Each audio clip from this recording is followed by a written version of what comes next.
Bonjour à tous les amis, j'espère que vous allez tous bien. Je suis tombée sur ce petit article qui, je pense, devrait vous intéresser. France, l'État peut-il réquisitionner l'épargne des Français et éponger la dette? C'est une question réellement essentielle parce que ça fait quand même plusieurs temps qu'on entend ça en bruit de couloir. Est-ce qu'ils peuvent le faire ou pas? L'article va peut-être nous le dire. Donc une rumeur grimpe ces derniers temps. L'État français pourrait réquisitionner notre épargne afin d'éponger sa dette. Alors que les débats sur le financement des comptes publics se poursuivent, ce scénario pourrait-il réellement arriver? Nous faisons le point.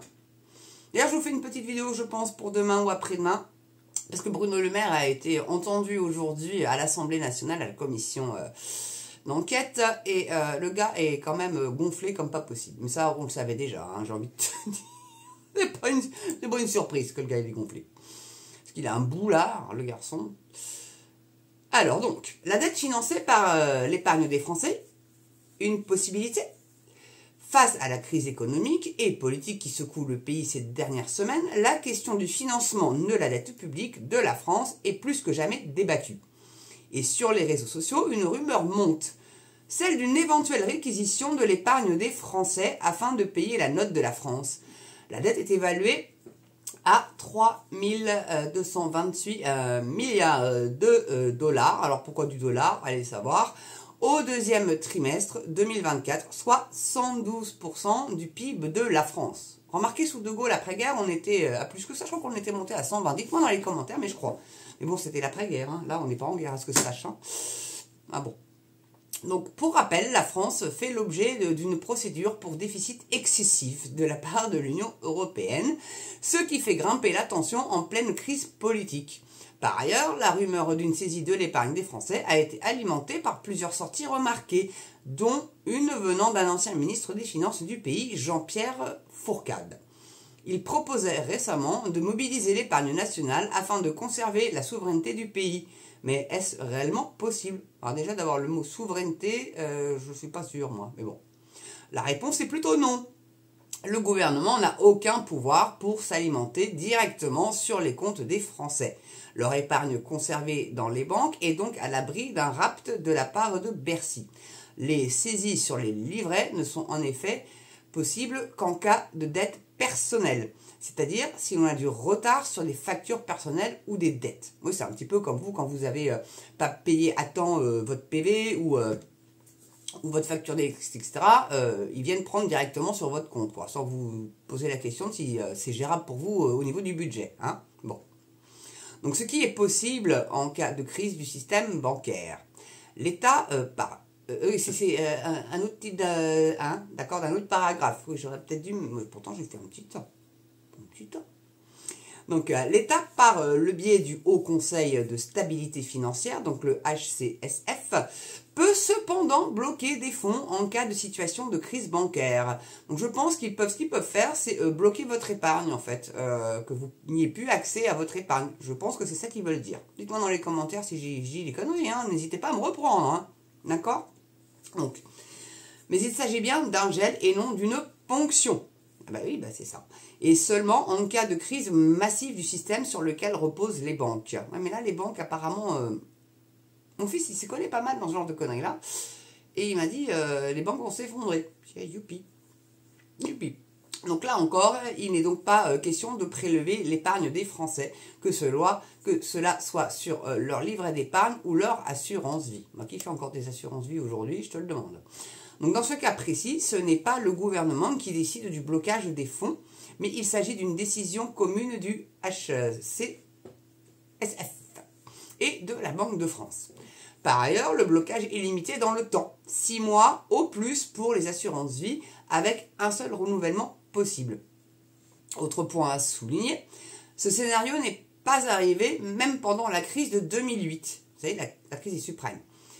Les banques disposent de certains garde-fous et des institutions ont tout intérêt à ne pas déclencher cette décision.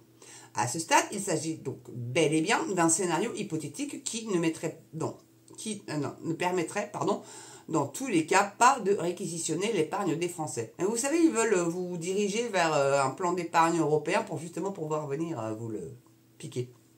Donc c'est des pas ça.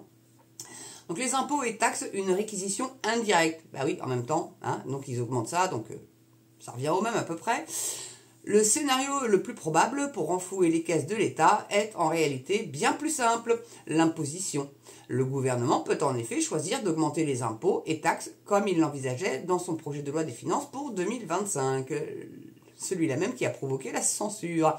Dans ce cas, il s'agit d'une ponction indirecte. Les Français qui ne peuvent pas financer directement leur imposition étant obligés d'utiliser leur épargne. Donc, faute de pouvoir foutre la main dessus, bah, ils vont vous la faire utiliser par un biais dérivé. Vous avez compris? Bande de salopards.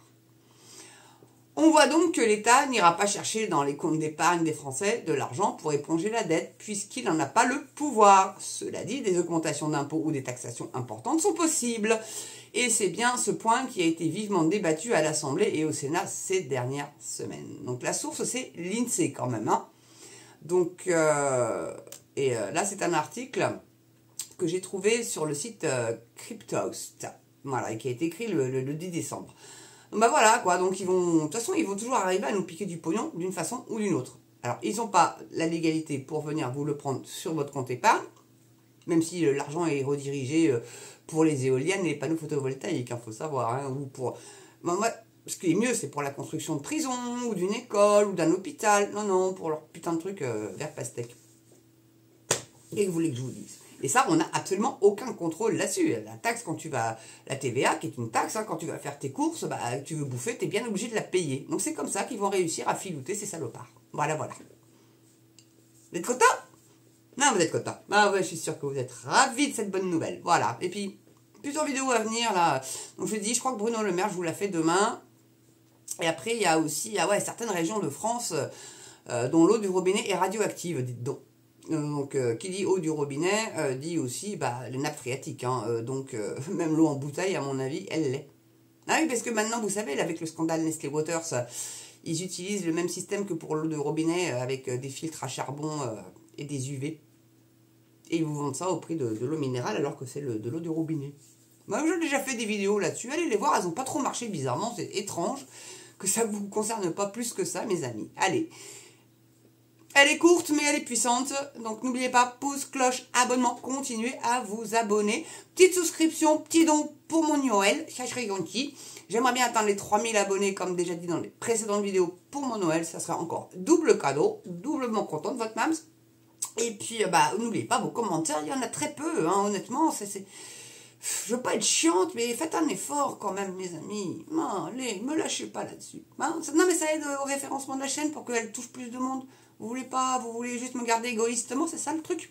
Non, je pense pas. Allez, je vous embrasse. Et puis moi, je vous dis, portez-vous bien, prenez soin de vous. Bien évidemment, belle journée, belle soirée selon l'heure à laquelle vous allez regarder cette vidéo. Et puis, carpe diem, surtout mes amis.